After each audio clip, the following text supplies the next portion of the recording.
TVC, 20 anos com você.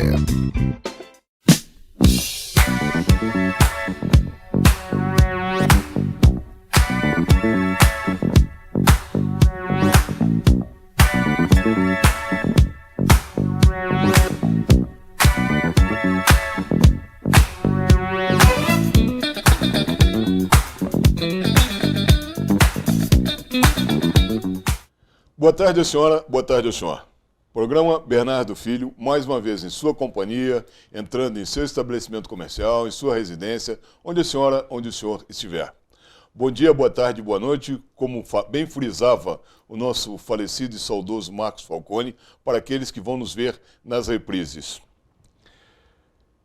Eu quero, primeiramente, agradecer a nossa audiência em Três Rios, Teresópolis, Friburgo, Paraíba do Sul e Pati de Alferes. Muito obrigado. Eu tive essa semana o retorno de que estamos muito bem assistidos nessas praças.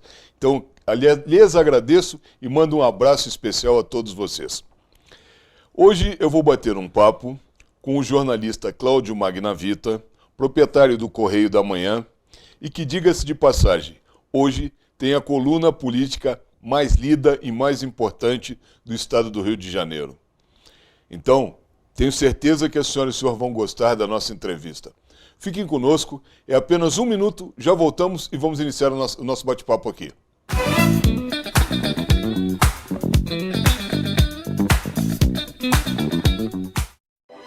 Oficina do Tião, onde você, cliente, é um amigo. Estamos há 40 anos prontos para melhor lhe atender. Reboque, loja de autopeças e mecânica em geral. E também com retífica de motores e elétrica. Seriedade, credibilidade e ótimos preços. Agende uma visita pelo telefone 2243-3916. Oficina do Tião, Rua Marciano Magalhães, a 50 metros da entrada do Morém. O melhor serviço mecânico do Alto da Serra. Hospital Nossa Senhora Aparecida. A modernidade a serviço de Petrópolis. Equipamentos de última geração para melhor atender sua saúde. Atendimento humanizado e de altíssima eficiência. Hospital Nossa Senhora Aparecida. Aqui você tem certeza de que sua confiança é o mais importante para nós.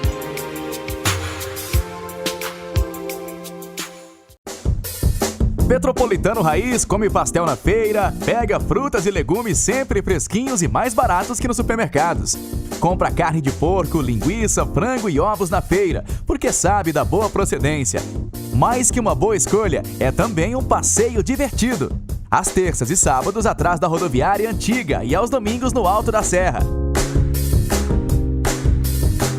Fique feliz, venha à feira!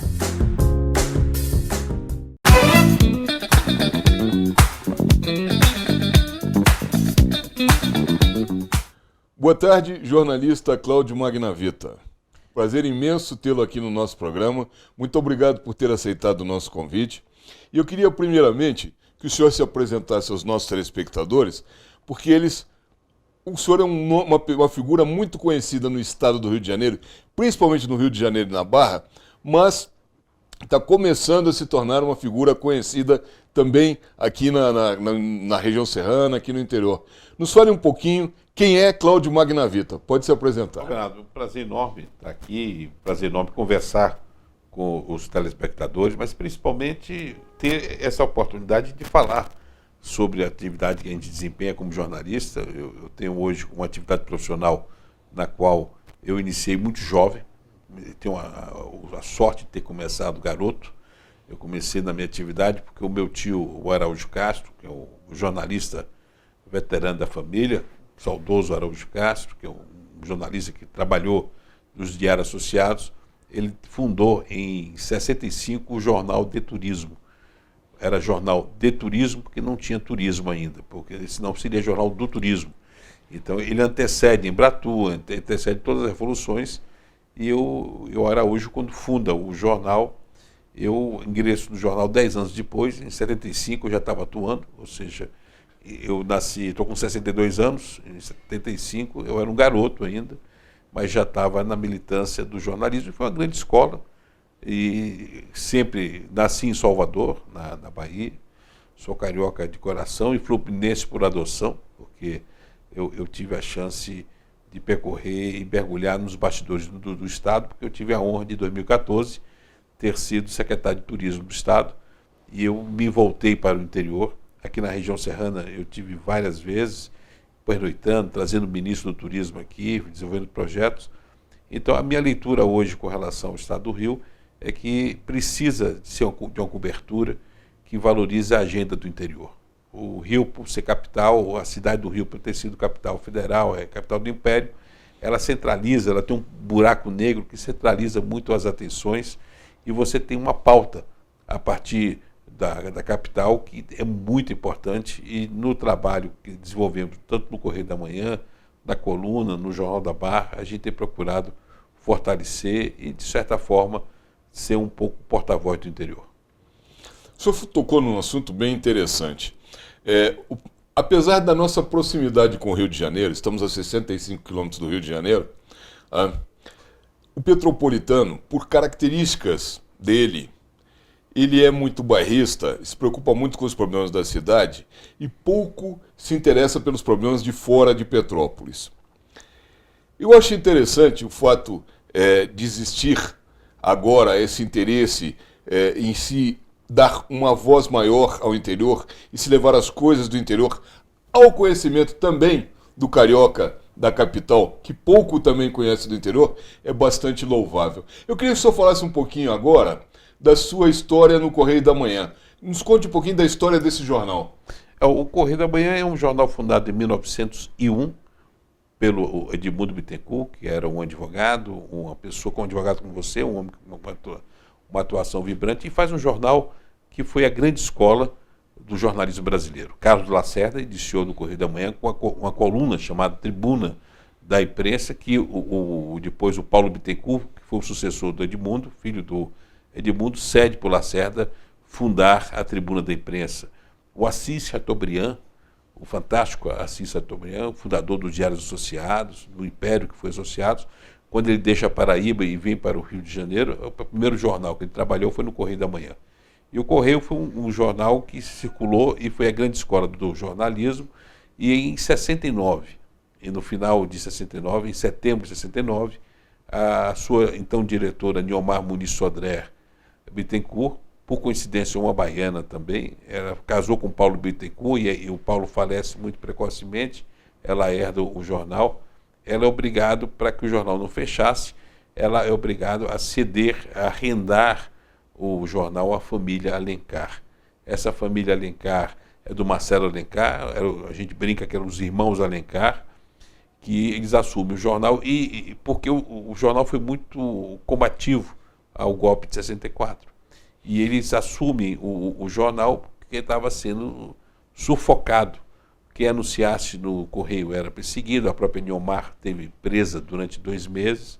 Então o jornal ele estava na iminência de fechar, ela arrenda o jornal à família para que pudesse passar um período, e ela diz em editorial que um dia voltaria. Só que eles não devolvem o jornal, há uma briga judicial e o jornal acaba fechando, sucumbindo em 74. Mas a marca foi uma marca que ficou muito viva, é uma referência histórica, e um dos trabalhos que nós estamos fazendo é retrofitar grandes marcas do jornalismo.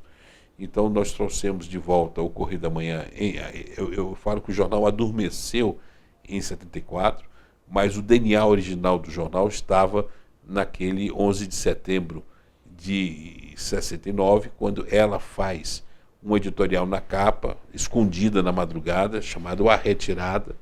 Ela conta que estava saindo do jornal.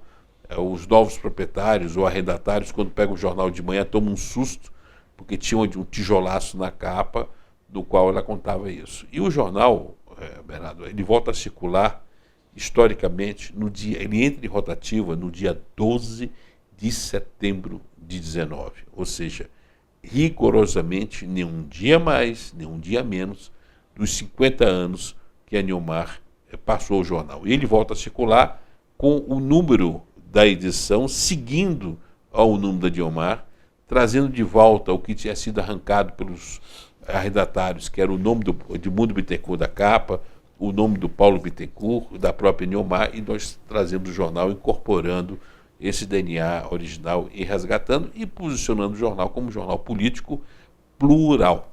Porque o que nós temos hoje no jornalismo, no Globo e a Folha de São Paulo e outros veículos, é um jornalismo de oposição. Quer dizer, você acaba atuando, brincando com a inteligência do leitor, onde somente um lado é representado. E, na realidade, você tem que ter, efetivamente, todas as correntes, porque quem é soberano da verdade é o leitor. Vamos falar um pouquinho agora de Rio de Janeiro. O Rio de Janeiro sempre teve um tripé que era o pilar econômico do Rio de Janeiro, que eram os royalties de petróleo, a indústria naval e a indústria automobilística. Basicamente, o Rio de Janeiro sempre sobreviveu desses três setores. Atualmente, a indústria de petróleo vai bem, obrigado. O preço do petróleo no mercado de spot internacional está bastante alto. Com isso, os royalties aumentaram bastante, significativamente, dando um plus, um reforço ao caixa do Estado. A indústria naval, como nós sabemos, no Rio de Janeiro praticamente acabou. Dificilmente retornará ou, se tornando uma fênix, reaparecerá com vida. Não acredito. E a indústria automobilística, aos pouquinhos, vem retomando os patamares de antes da pandemia. Vem crescendo um pouquinho.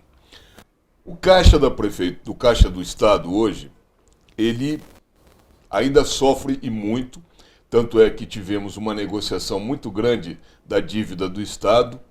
O governo do Estado vem cumprindo os detalhes, o que foi contratado, o que foi avançado nessa negociação. Mas eu lhe pergunto, já que o senhor vivencia o dia a dia do Rio de Janeiro e está lá direto, como é que está o Estado do Rio de Janeiro hoje economicamente e quais as perspectivas do Estado? Primeiro, eu gostaria de incluir aí também o turismo, que é fundamental nesse tripé. Eu chegaria lá depois, mas tudo bem. Eu incluiria o turismo como tripé de salvaguarda. Eu acho, em primeiro lugar, o que falta, eu acho que Petrópolis podia ceder um pouco do bairrismo, que é muito salutar. Eu acho que nós temos que cantar e amar a terra que temos, principalmente ao carioca. Vamos começar pelos jornais. Correio da Manhã, Jornal do Brasil, O Dia, o Globo, o Extra. Enfim, nenhum jornal traz o nome do Rio de Janeiro na sua manchete. Então, primeiro você tem essa questão, por termos sido capital do Império e da República, você tem um lazer. O Rio é um pouco o centro das atenções. Então, a minha preocupação maior está em você restaurar a defesa do Estado como um todo. E isso está sendo reconstruído agora. Nós temos hoje um momento político onde essa reconstrução da união pelo Rio, um dos exemplos disso foi uma nota que eu coloquei da reunião da bancada federal do Rio de Janeiro em Brasília, onde você tinha inclusive o deputado Hugo Leal, que tem base eleitoral aqui na região, muito atuante nessa questão da articulação da bancada, e defendendo a pauta do Rio. O Rio é objeto de desejo de todos os outros estados, porque nós temos aqui a nossa Hollywood, que é a Rede Globo, que cria o lifestyle carioca e leva o lifestyle carioca para o Brasil inteiro. Mas, ao mesmo tempo que o Rio tem isso, é objeto do desejo, ele também é foco de uns ciúmes.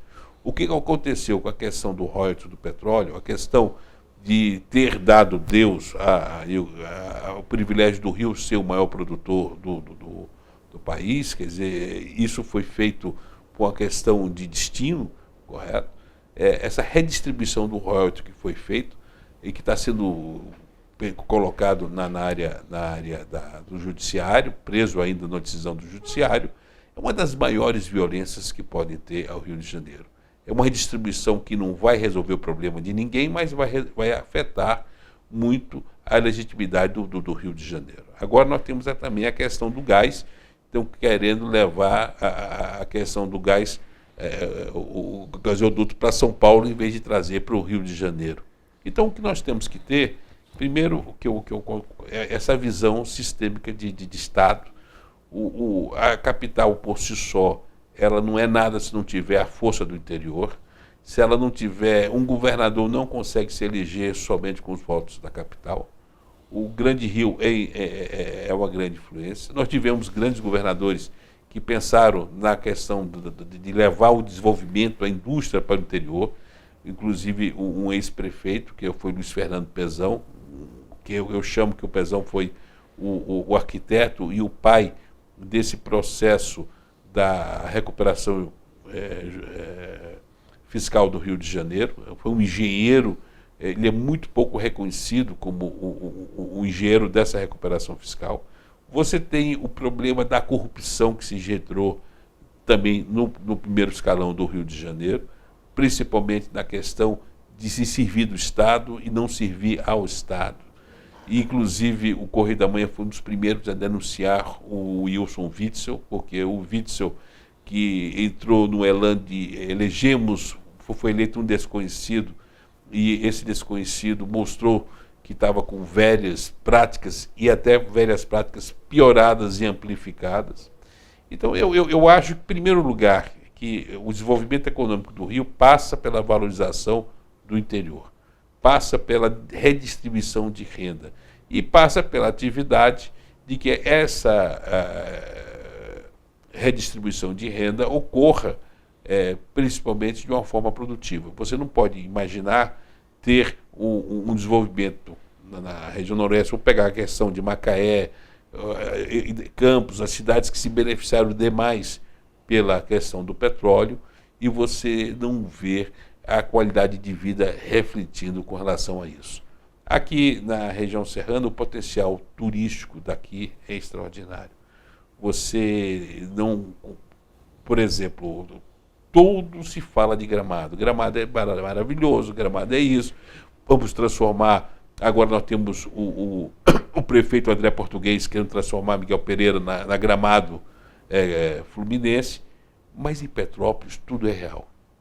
Ou seja, aqui é um palácio onde viveu o imperador. Aqui você tem um palácio de cristal.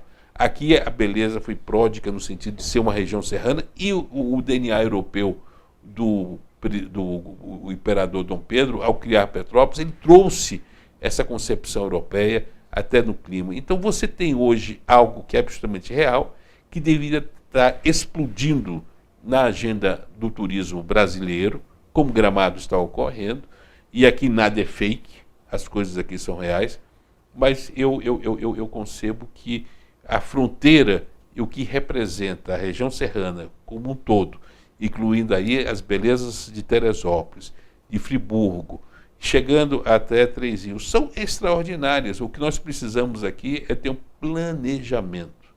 Eu estive como secretário durante um ano e pouco, durante a Copa do Mundo, e eu percebi, ao visitar o interior, eu visitei, Bernardo, 42 municípios. Não é que visitei, eu pernoitei em 42 municípios. Muitos deles, eu era o primeiro secretário de Estado a pernoitar naquela cidade, dando uma atenção ao secretário municipal de turismo, percorrendo todos os distritos da cidade, e esse potencial, com que eu falo, que formaria, deixaria de ser um tripé. Nós estaríamos aí com uma alavancagem com o turismo para transformar isso aqui, o potencial turístico do Estado, transformar Petrópolis num grande polo, e a região serrana como um todo, do turismo internacional, e termos aqui um equilíbrio permanente, né, dessa valorização financeira. Olha, eu vou pegar um gancho em cima do que o senhor acabou de falar. Eu noto alguns pequenos problemas aí. Em primeiro lugar, com relação ao Rio de Janeiro, muito ainda pode ser melhorado pelo turismo, ou para o turismo, ou em função do turismo, desde que se melhore a segurança. Nós temos aqui em Petrópolis uma segurança bem maior. Nós não temos aqui em Petrópolis uma gestão profissional de turismo. Eu me bato nessa tecla há muitos e muitos e muitos anos. O petropolitano não tem a percepção do valor que tem essa cidade em termos históricos. O político petropolitano, ele nunca deu a devida atenção ao turismo que Petrópolis tem, o turismo histórico pronto, que precisa ser vendido de forma profissional. Quando eu digo vendido de forma profissional, o que eu quero dizer com isso?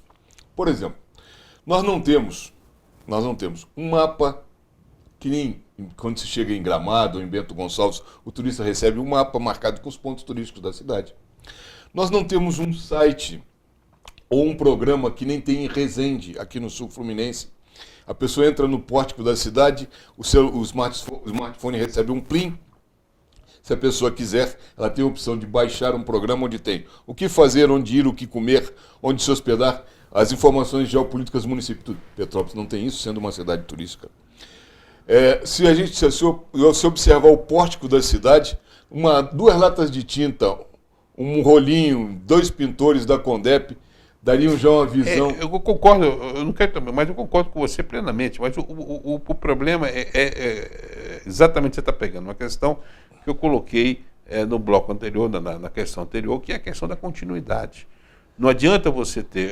Eu considero o Marcelo Valente um bom secretário de turismo, porque é uma pessoa do trade, e ele esteve à frente, junto com o Bernardo Rossi, naquela questão do Natal Imperial, que sem dúvida começou. Deixa eu só me corrigir, o Marcelo Valente não é mais secretário. Eu sei, não, eu sei. Agora é o Samir. Eu sou o Samir, que também é hoteleiro.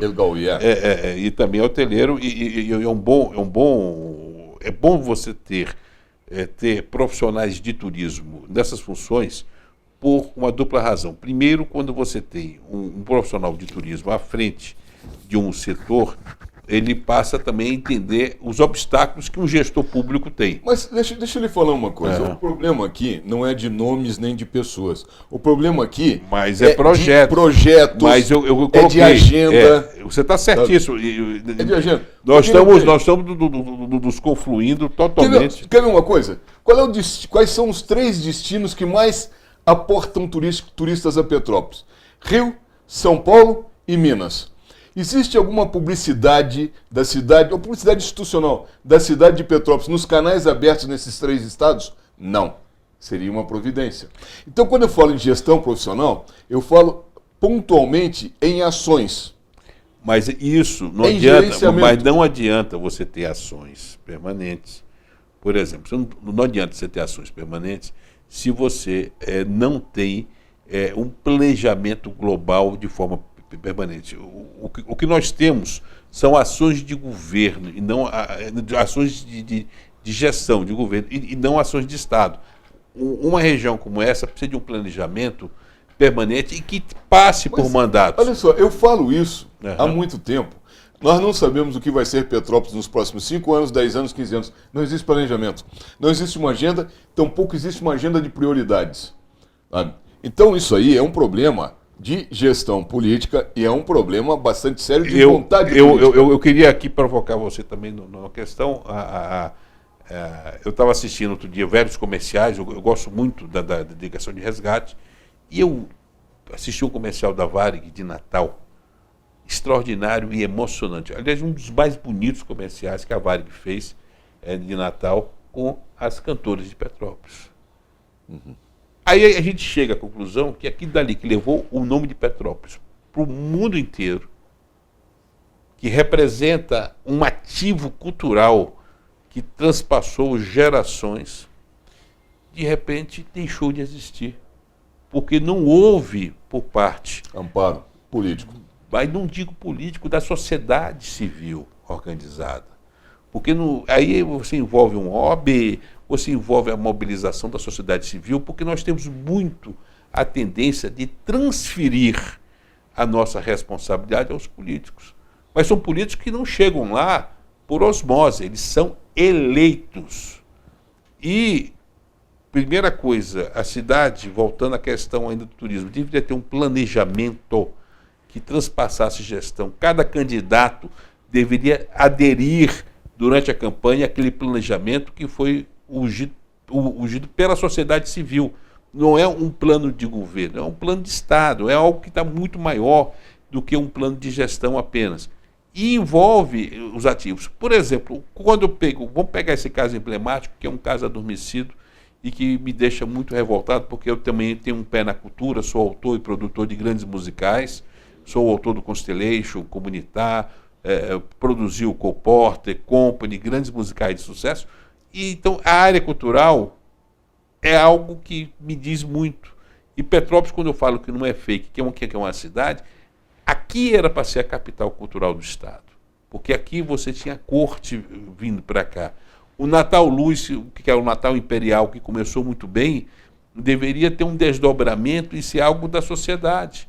Aí você tem as mudanças políticas, ou as tempestades políticas e jurídicas, hoje com o judiciário sendo um agente político de um processo, que determina, inclusive, contra a vontade popular, quem deve ou não sentar na cadeira de administração. Eu acho que quem foi eleito, entendeu? O processo de triagem tem que ser feito antes. Esse negócio da morosidade funcionar à conveniência de um projeto eleitoral é muito ruim. Então, vamos pegar o caso das cantoras. Por que acabou? Porque um conjunto, uma obra extraordinária que foi feita, levando o nome da cidade aos quatro cantos, a chegar ao ponto da Varig, que é gaúcha, pegar um comercial com as cantoras, com as músicas, com o jingle de Natal, que arrepia até hoje, de repente aquilo ali desaparece. Desaparece literalmente. Como chegar numa cidade turística e determinados equipamentos estão fechados? Como você não tem um calendário de 7 dias de funcionamento? A questão de Itaipava, eu fiz uma manchete essa semana no Correio da Manhã que é emblemática, é o caso da Concer. Como é que a gente consegue conceber de forma passiva esse embrólio do trecho de subida da serra, onde se paga um pedágio de R$11, que é um pedágio caríssimo, para andar num buraco, ver aquele dinheiro público e uma concessionária chantageando o governo, querendo dinheiro público para consertar. Por quê? Porque a concessionária tinha suas ramificações políticos partidárias, que conseguia tudo, inclusive envolvendo até senador e outras coisas mais, e nós vivemos e aceitamos passivamente que a gente saia de uma capital como o Rio para uma cidade que é a capital turística do estado, que é Petrópolis, e que a gente pague para andar num buraco, numa estrada sem menor conservação e sem menor perspectiva, e a sociedade toda aceita isso. O petropolitano é culpado porque aceita isso, não se revolta com relação a isso. E a gente coloca essas coisas dentro de espasmos. Não é uma responsabilidade do governo ou do governante. É uma responsabilidade de uma associação comercial, de um CDL, das forças, de uma OAB, repito, das forças produtivas, que devem clamar e devem exigir o que lhe é de direito. Você tem esse trecho, a descida resolvida e a subida não resolvida, ainda cobrando pedágio? Isso é uma perspectiva que somente em 2022 vai haver a licitação e não há protesto? A gente aceita isso passivamente? Então, é esse tipo de arguição que o Correio da Manhã tem feito sucesso, porque ele coloca essas questões de forma corajosa, traduzindo talvez e despertando que a passividade não pode, a passividade e o conformismo andam muito juntos. Nós não podemos nos conformar com o caso da Concer. Eu tenho vindo a Petrópolis, você sabe, com certa frequência, e cada vez que eu pago aquele pedágio, eu me sinto violentado. E quando eu pego aquela estrada que a gente começa a decorar os buracos, entendeu? É inacreditável. Então, esse tipo de reflexão, aproveitando essa grande audiência, mas, sobretudo, a credibilidade do espaço que você tem, da TVC, essa obra construída pelo Falcone, que é um herói que manteve isso aqui vivo por 20 anos, entendeu? Então, quando você aproveita esse espaço para fazer essa reflexão. Aqui nós estamos tocando em 2 pontos. As cantoras de Petrópolis, cadê o coral? Por que ele evaporou? Porque ninguém na hora, sabe por quê? Porque existe uma coisa muito, muito grande na nossa sociedade, é o apoio afetivo. Apoio afetivo é aquele apoio que todo mundo dá, todo mundo bate nas costas, todo mundo elogia, mas sabe o que falta? Apoio efetivo. É o apoio que ajuda a pagar as contas, que ajuda um coral se manter, que ajuda um maestro que é um herói se manter. Isso, o apoio efetivo, é que a sociedade civil transfere desde a Carta de Cambinha para o poder central, que transfere para o governo. Então é o governo que tem que resolver tudo. E a sociedade civil? Então essa reflexão que eu estou fazendo com você é que nós temos que sair desse inconformismo e, sobretudo, trabalhar para que as coisas tenham uma consistência e que a gente, juntos, unidos, consigamos mudar. Essa é só uma... Eu vou te pedir licença, eu preciso pedir um breve intervalo comercial. Espero que as senhoras e senhores estejam gostando do nosso bate-papo aqui. Fiquem conosco, é apenas 1 minuto e já voltamos.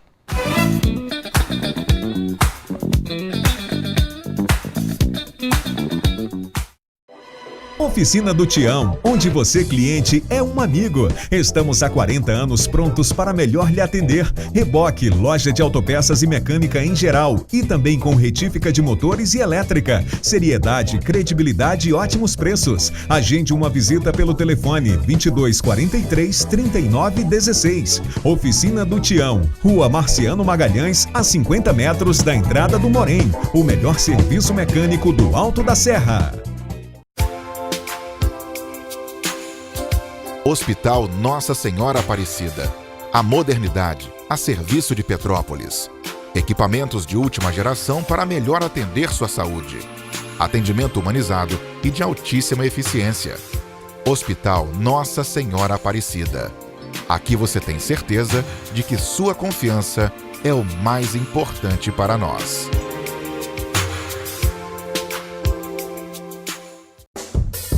Petropolitano Raiz come pastel na feira, pega frutas e legumes sempre fresquinhos e mais baratos que nos supermercados. Compra carne de porco, linguiça, frango e ovos na feira, porque sabe da boa procedência. Mais que uma boa escolha, é também um passeio divertido. Às terças e sábados atrás da rodoviária antiga e aos domingos no Alto da Serra. Fique feliz, vem à feira!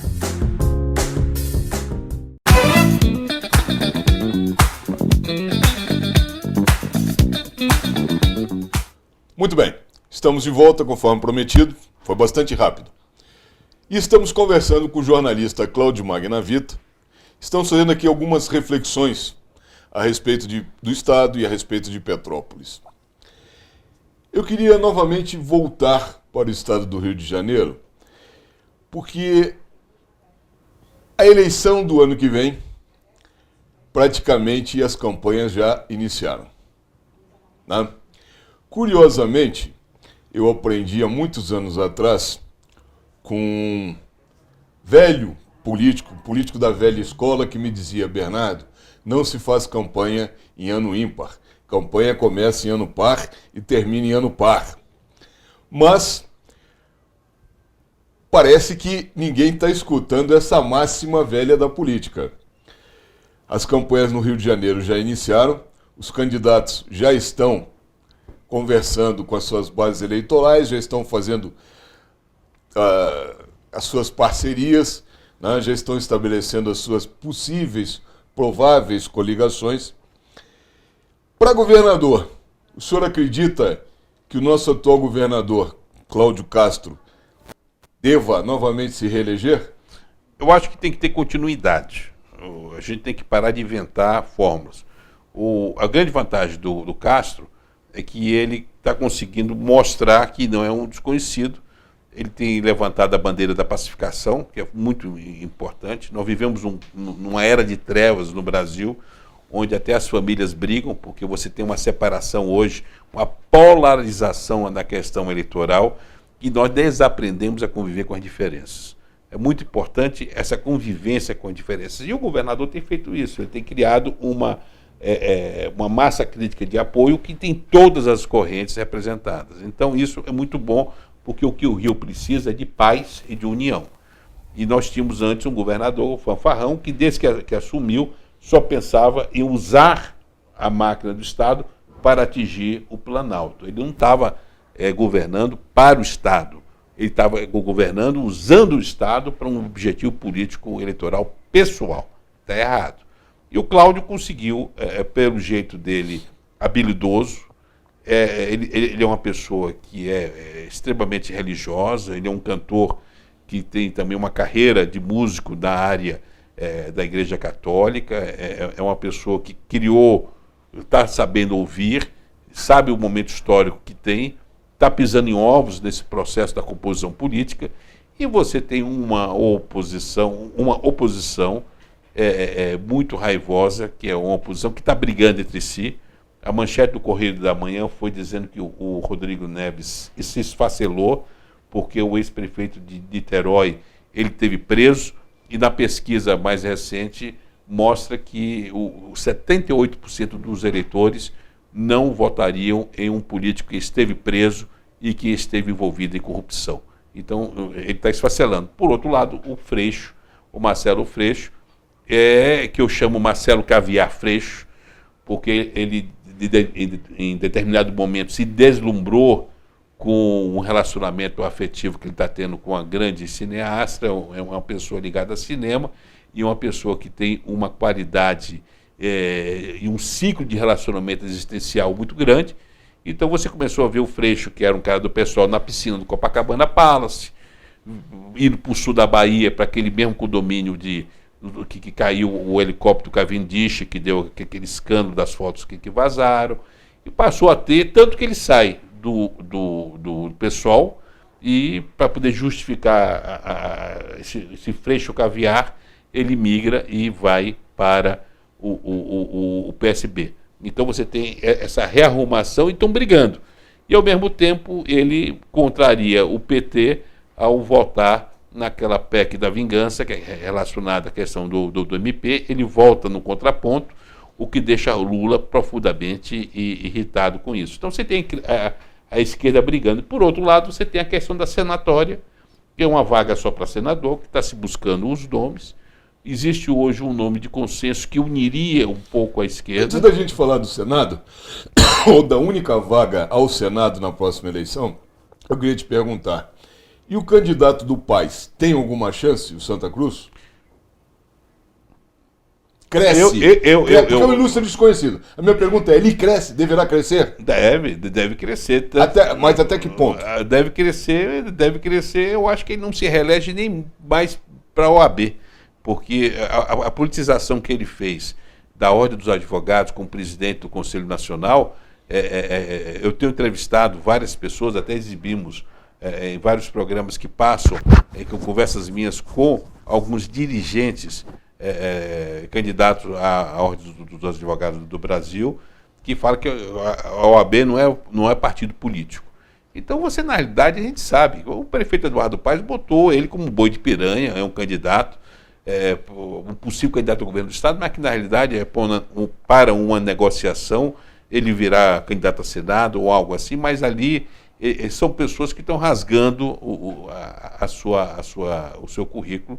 E o Eduardo Paes, se ele chegar até o final do processo eleitoral de 2022, ainda no mandato, porque sobre ele pesa diversos julgamentos, questionamentos sobre a questão, inclusive, das obras olímpicas, tudo isso, se ele chegar, ele pode ser um bom eleitor, mas ele não será decisivo. A tendência é que o Paes se agregue a esse movimento de união, possa até indicar o Daniel Sorange, que é o secretário de Saúde, como vice da chapa, e quem sabe você ter o Rio pacificado entrando no processo eleitoral. Uma pergunta, a proximidade de Eduardo Paes, Cláudio Castro, ela hoje não é tão próxima assim. A senhora acredita que haveria o ano que vem, uma chance maior de acontecer essa proximidade e de paz apoiar Cláudio Castro e dar um vice a Cláudio Castro? A possibilidade existe, porque se o candidato dele não decola, ele não vai perder o bonde da história da unificação. Eduardo é uma pessoa que só pensa nele. Eduardo, literalmente, é uma pessoa que ele só pensa nele e ele se coloca como centro das questões políticas. Os outros são o resto. Isso é muito ruim na política, porque ao mesmo tempo que te elogia hoje, no momento que você deixa de ser interessante, você passa a ser criticado. Mas esse é o DNA dele, entendeu? Onde tem um núcleo com um deputado que é o Pedro Paulo, que é o braço direito dele historicamente, e é hoje o secretário da Fazenda. Ele da composição política, ele pega uma legenda que deve migrar para o Lula. O Kassab sonha ser o vice-presidente do presidente, do candidato Luiz Inácio Lula da Silva. E aí, então, o Eduardo começa a ficar num jogo, entendeu? Que passa pelos fantasmas que o assustam, que são fantasmas reais, porque ele é citado em delações, é citado não apenas em delações, é citado em acordos de leniência de grandes empreiteiros. Um acordo é uma questão, é uma delação de uma pessoa que está passando uma situação vexatória. E outra coisa é a situação de um acordo de leniência, onde uma empresa faz um acordo com o CAD e ali ela tenta se redimir e a credibilidade do acordo de leniência é muito maior. Mas isso faz parte daquele bolo de corrupção que envolve a passagem do Cabral, envolve a passagem de uma série de problemas que se teve na questão do Estado. E a senatória... É onde eu queria chegar. Nós teremos uma vaga para senador e já temos alguns nomes postados que são interessantes. Por exemplo, Romário, que vai tentar a reeleição. Que é o candidato natural, por ser senador, é um direito que ele tem, inclusive partidário, faz parte Sim. do acordo com o Valdemar Costa Neto, e o Romário tinha sofrido um recuo na questão da presidência, da senatória, no momento que para o partido dele estaria indo o presidente Bolsonaro. Então a senatória passa a ser uma das moedas de opção e o Romário poderiam ser. Mas você tem o candidato muito forte, que é o André Siciliano, que é o presidente Exatamente, da LERJ. Onde ia chegar. E o André, ele tem a figura do senador. O que é a figura? César Maia não votaria. Não voltaria a ser candidato ao Senado. César Maia se desgastou 2 vezes, é um persistente, e eu acho que quando ele tem um filho eleito pelo povo do Rio, como é o caso do Rodrigo Maia, e que vai trabalhar em pleno mandato, sem renunciar ao mandato, para o governador do estado vizinho, João Dória, e vai trabalhar exatamente para atrair investimentos para o estado do vizinho, concorrente direto do Rio de Janeiro em algumas questões. Como é que um cara quer ser candidato ao Senado se o filho trai os eleitores e vai trabalhar? E outra coisa, manteve todo o gabinete dele. Manteve todo o gabinete pago pelos eleitores do Rio, lá em Brasília. O suplente, que é de Magé, só pôde nomear uma pessoa. Manteve a estrutura dele. E está na folha do governo de São Paulo. Ele tem todo o direito de fazer isso, mas ele deveria renunciar. Está aqui, devolver o mandato, vou trabalhar para o projeto do João Dória, mas o pessoal está perdendo uma coisa chamada pudor. A ponto. Então, César Maia, como é que ele vai carregar um passivo desse então, e hoje ser candidato? O nome mais forte para concorrer com o Romário seria o do André Siciliano. É o senador nato, pelo perfil de conciliação. Outro dia, entrevistando o Flávio Bolsonaro, o Flávio me disse, o Siciliano nem parece que é do PT. É uma pessoa que permeia o entendimento do legislativo, mas, sobretudo, é uma pessoa que permeia a questão da responsabilidade do papel do legislativo. A LERJ é hoje uma LERJ que nós orgulhamos. Nós não podemos esquecer que a LERJ teve o Paulo Belo, Pisciani, o Cabral, que foi presidente, vários ex-presidentes da LERJ na cadeia. Então hoje você tem a LERJ feita com política com P maiúsculo, onde você tem o impeachment do Witzel feito de uma forma assim exemplar, sem nenhuma correção. Então, essa construção de história feita pelo nosso André Siciliano o habilita naturalmente a uma postura de senador, porque o senador ele não defende a sua base eleitoral, uma região específica ou um segmento. Ele é um representante do Estado. E é essa a postura que ele adotou na LERJ. Eu acho que é um político pronto para ser o candidato natural desse consenso e do diálogo. E ele tem um defeito, que não é defeito, é uma virtude, eu brinco com ele, que ele não sabe guardar rancor. É a melhor coisa que para um político. Olha só, eu preciso novamente pedir um breve intervalo comercial. É apenas 1 minuto. Fique conosco, já voltamos.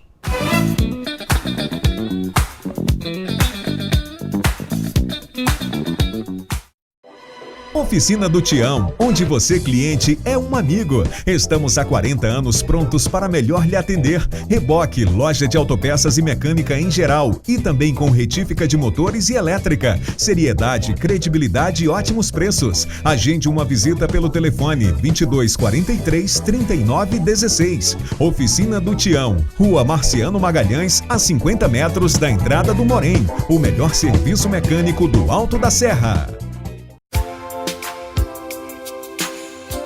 Hospital Nossa Senhora Aparecida. A modernidade a serviço de Petrópolis.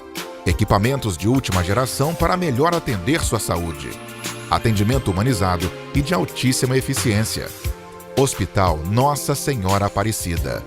Aqui você tem certeza de que sua confiança é o mais importante para nós.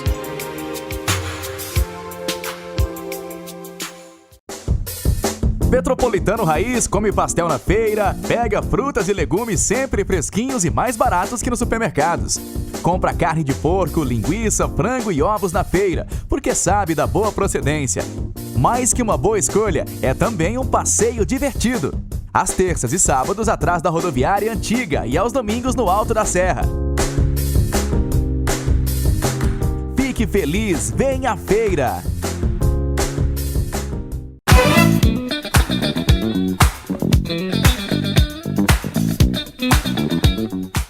Muito bem, estamos de volta e estamos batendo um papo aqui. Eu não digo nem que seja uma entrevista, é uma conversa com Cláudio Magnavita, jornalista, proprietário do Correio da Manhã.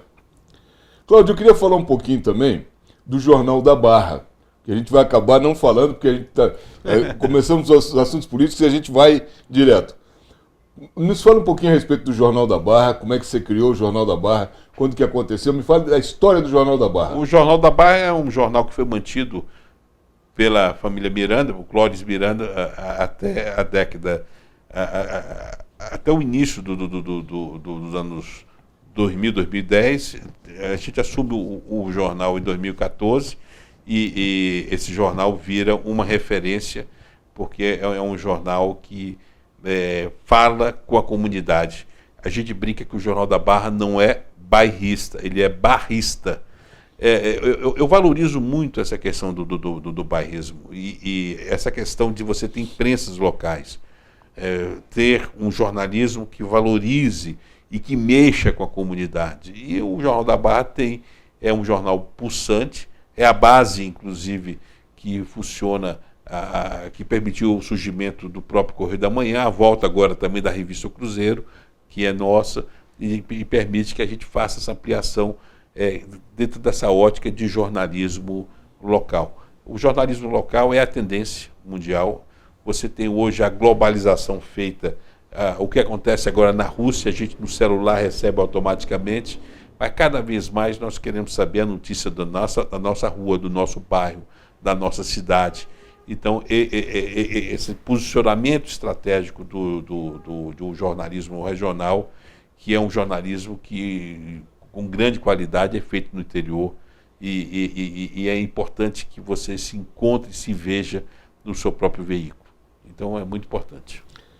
Você, como jornalista bastante experiente, eu queria te fazer uma pergunta, que até é uma pergunta que é um questionamento pessoal meu. Como é que se acha que deva ser uma TV do interior do estado? O que ela deve priorizar? O que ela deveria estabelecer como pontos de alcance, como metas, uma televisão de interior? Qual é a sua ótica, qual é a sua visão com relação a uma televisão de interior do estado? Uma ótica muito parecida com a do Falcone. De você, não é à toa que eu tenho a honra de estar falando para essa emissora, que estreou num dia 7 de setembro, transmitido a parada local. Eu acho que o espaço que tem que ser feito é esse espaço da valorização, não só da criação da cultura, de uma formação de mão de obra local, de pessoas capacitadas, pessoas que fazem o que gostam por amor, sabem da importância, e o Falcone sempre soube transpor essa questão do amor, da formação de mão de obra. Porque são pessoas que fisicamente não estão entre a gente, mas elas estão num plano onde a obra deles são continuada e tem sinalizações. Isso é muito forte, eu acredito muito. Aí entra um pouco do meu lado baiano, que é um lado um pouco místico, que você tem que acreditar que existe algo mais. E ele foi ceifado pela essa onda da Covid, de uma forma inexplicável, porque ele estava muito bem, de uma hora para outra, quando você tem a notícia do falecimento. Então, eu falo que a TVC tem que ser a TVC do Falcone, aquela que tem verdadeiramente o approach local. E é só olhar um pouco para trás, ver como era a TVC num período onde você tinha 4, 5, 6 telejornais locais, a cobertura. Então, essa questão da vanguarda é algo que tem que ser seguido. Mas, sobretudo, o jornalismo, a tendência do jornalismo é ele ser universal quando você canta a sua aldeia, já dizia o poeta. É você ter a tendência de valorizar as suas coisas, de você ajudar na reflexão, de você ajudar na informação. Espaços como o seu são muito importantes, porque cria esse nuance da discussão política, que sai uma coisa é informação, uma coisa é fofoca. Política hoje está sendo muito feito com fofoca e muito pouco com informação precisa. Se você dá uma notícia como eu dou, quantas vezes eu dou a notícia que vai sair no Diário Oficial tal coisa, e no dia seguinte eu mando o Diário Oficial mostrando que aquela informação foi precisa. A precisão e a independência é o que fazem a credibilidade do jornalista. Tem que ser uma coisa plural, correto? Outro dia eu vi um comentário muito interessante, que numa transmissão de um debate político, a Beth, ela encerrou, a Beth, esposa do Falcone, grande jornalista da TVC, encerrou político, dizendo, cada cidade tem um eleitor, elege o governante que merece e tal. É a verdade nua e crua. Sim. Agora, ter a coragem de dizer isso é brilhante. Não, eu tenho uma tristeza muito grande com televisão, que o tempo na televisão passa muito rápido. Não, por incrível que pareça. Eu queria falar um pouquinho, eu teria mais uma centena de assuntos para conversar, mas eu queria falar um pouquinho a respeito do seguinte. Qual a sua impressão do governo Bolsonaro?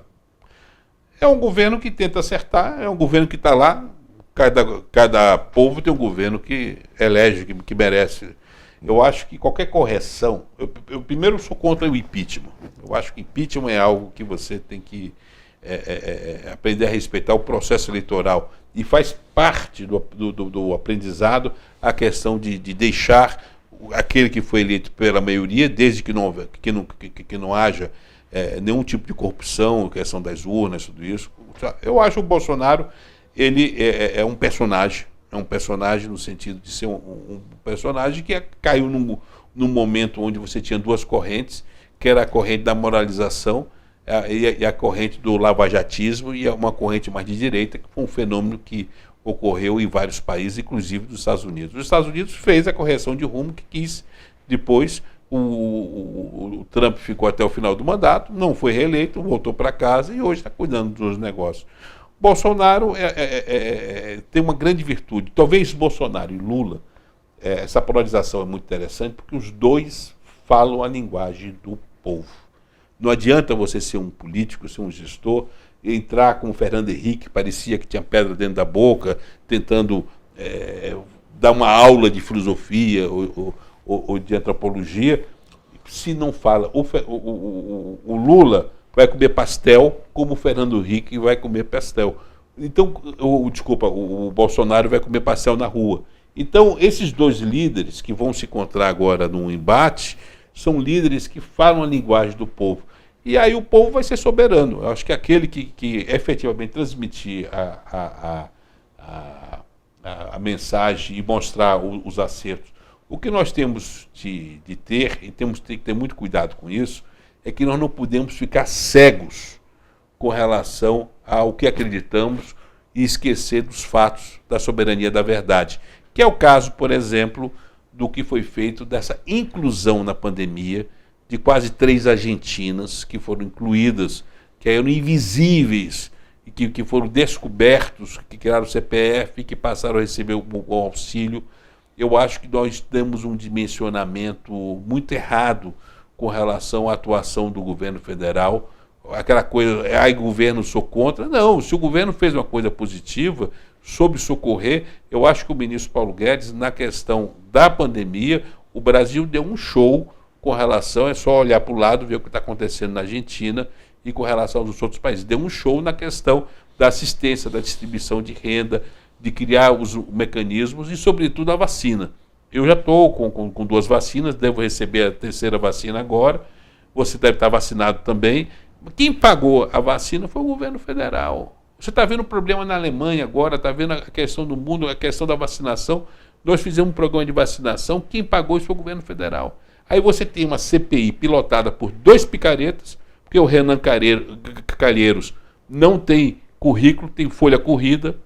O Omar Aziz, também que teve a mulher apreendida, sofreu busca e apreensão, como governador deixou um rastro de realizações e de malfeitos, postando como paladino da justiça. Aí você tem a Globo, você tem outras emissoras e a imprensa de oposição tentando endeusar esses bandidos porque querem atingir o presidente. O presidente errou em muitas coisas. Agora, não é porque ele errou que eu vou, por conveniência, endeusar seu Renan Calheiros só porque o presidente errou. Então, nós temos que ter o equilíbrio. Bolsonaro vai ter o julgamento que merece nas urnas e o eleitor saberá dizer o que ele quer. E nós temos que aprender a se conformar com o destino das urnas. É o caso até de Petrópolis, que você tem aí essa confusão jurídica, como eu coloquei, o voto sendo confiscado pelo judiciário que aparece como agente. Mas acho que é tema para um outro programa inteiro. Olha, quero te agradecer imensamente ter aceitado o convite, nós termos batido esse papo nessa hora. Quero agradecer a senhora e ao senhor a paciência, a gentileza e o carinho que tem para com o nosso programa. Continue me parando nas ruas, continue me perguntando as coisas. Eu estou às ordens. Essa nossa empatia é muito importante, essa nossa convivência mais ainda. Quero mandar um abraço especial aos telespectadores de Três Rios, Paraíba do Sul, Paty de Alferes, Friburgo e Teresópolis. Muito obrigado. Prometendo para a semana que vem um novo programa, uma nova entrevista. Fiquem com Deus e lembre-se, até aqui nos ajudou o Senhor.